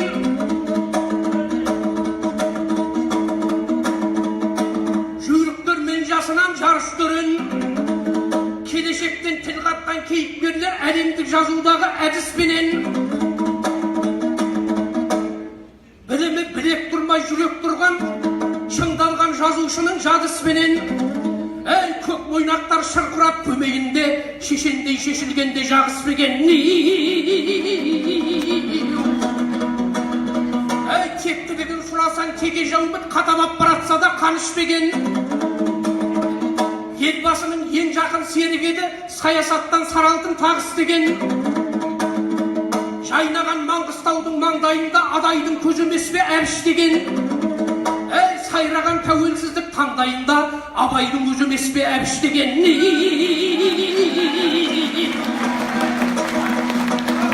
Әй, алашым күн болғанда аймағайым, бақытты нұрға шомған баймаңайым. Қанап келемін күллі әлемге, мен қалай қанатымды жайғағайын. Әй, көк байрақтан ұшырған көктің құсын, жасампаз тәуелсіздік жайнадайым. Әй, қанатының астына қалам байлап, алысқа ұшқандарға айнағайын. жаппастардың жапырағы шақырған әбекеңді шайға дайын. Жеңешемнің бетіне жел тимесін, Ақбекті алдына жаймадайын. Әбекең айналайын деп айтатын, сол сөзді естімеген қайда қайын. Айналайын деп айтқан бар қазаққа, мен де әбіш ағамнан айналайын.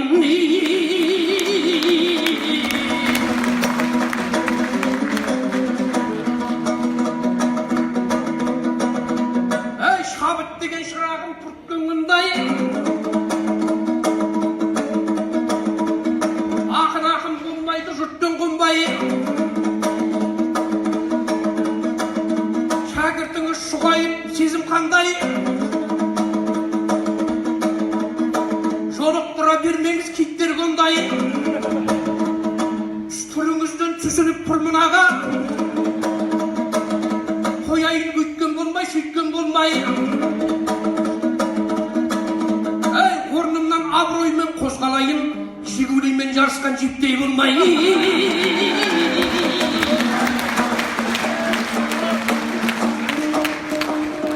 Ағатай қазыққа кеп байлансаңшы, алдыңа құйып қойған шайды алсаңшы. Ұлылар жайлы біраз жырлап өттің, бірақ қарсылас жайлы бір сәт ойлансаңшы. Қайта айланбай әбекеңді бері қарай бірер сәт айналсаңшы. Заман зулап, көп күндер өтіп жатыр, Маңғыстаудың көрінден өпір жатыр. Ақтауға 10 жылдан соң айтыс келіп осындай бір тамаша той өтіп жатыр. 10 жылдан соң оралып мекен келді, лайықты орнына отырды ақыр. Мен айтысқа шыққанға 10 жыл бопты, бұғанам күннен күнге бекіп жатыр. Осындай 10 жылдықтың құрметіне қалың қалқым қиқуын етіп жатыр. Ал қазылар сыйлыққа не берем деп өздері ақылдасып шешіп жатыр. Сіздерден артық нәрсе сұрамаймыз, айтайын ел алдында өтімді ақыл. Жүрсін аға қазылар деген кезде бір оннан берсеңдер жетіп жатыр.